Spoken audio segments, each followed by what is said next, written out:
So I was recently, not too long ago, helping a couple with their budget, and they were a younger couple, 20, very early 20s, and they had this issue where their biggest problem with their budget wasn't actually their income.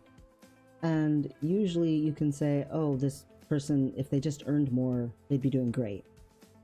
They were sure they'd earn more and that would be fine, but their biggest problem was actually that they paid no attention to when their bills were due, and they had enough money coming in that it shouldn't have been a problem.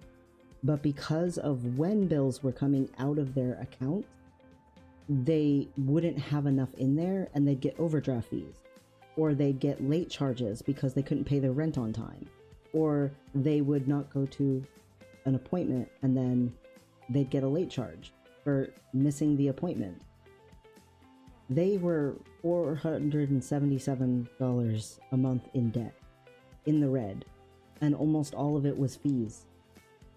And I was like, look, there's 4 days between right now and you paying your rent. So don't spend anything. You have enough money in there, but it's only just like an extra 100 and something over what you need for your rent.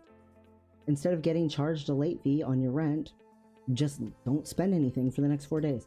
Before the end of the conversation, they were talking about things they wanted to buy at the grocery store to make burritos. And I was like, dude, guys, you have enough food in your home. You don't need to do that. And they were like, oh yeah. They had lost what I had told them that fast. I did encourage them to earn a little more because they did have enough to cover all of their bills, and it should have been fine, but it was way too close. I prefer a budget where your necessities are only like 50% of all of your budget, period, and they were definitely over 60%. So I did encourage them to increase their income, but in actuality, their biggest problem was the fees. The other thing they were doing, they were only making minimum payments on all of their credit cards, or else their debts, a couple of them they weren't paying toward at all. This needs to change. Let's look at which one is going to be the most problematic, get it paid off, and then you can start making payments toward all of these debts and stop letting them get bigger, because they're just going to keep getting bigger and more overwhelming the longer you leave them there and the longer you leave them doing that.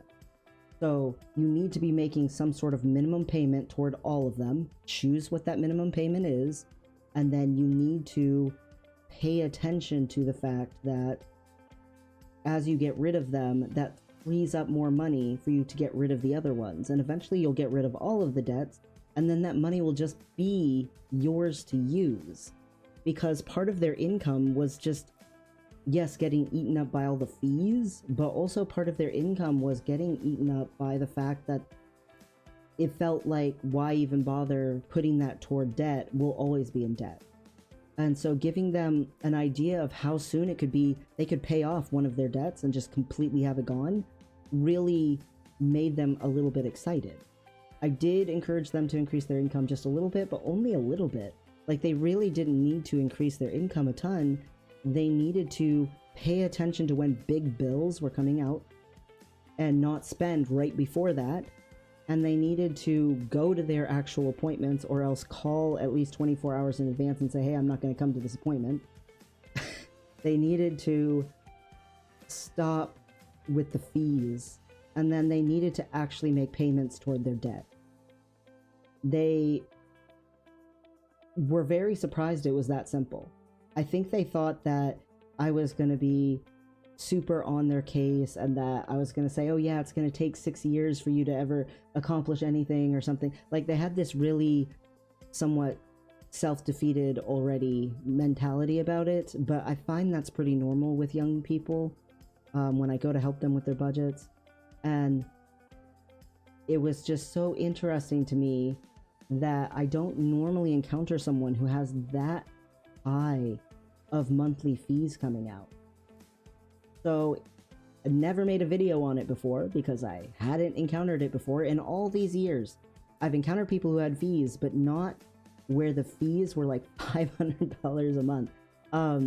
So just putting it out there, pay attention to when the biggest bills are coming out and if there's enough money in the bank account for that to happen. Because fees suck. They really, really do. And they're unnecessary. They are like you're paying a tax. And the tax is, hey, I wasn't very aware. This is my I wasn't conscientious tax. But you can avoid it. Just, you don't have to pay attention to every single bill to avoid most fees. It's usually the big giant ones that push you over just slightly. So for them, it was bills that were over, you know, a certain amount.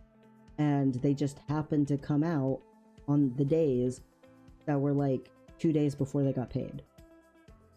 It was really gratifying at the end that they were telling me how much it helped them and how hopeful they were and everything. And I did talk to them this month, and they said that they're on track, that they've been following through, doing exactly what they're supposed to. So far, not a single fee this whole month.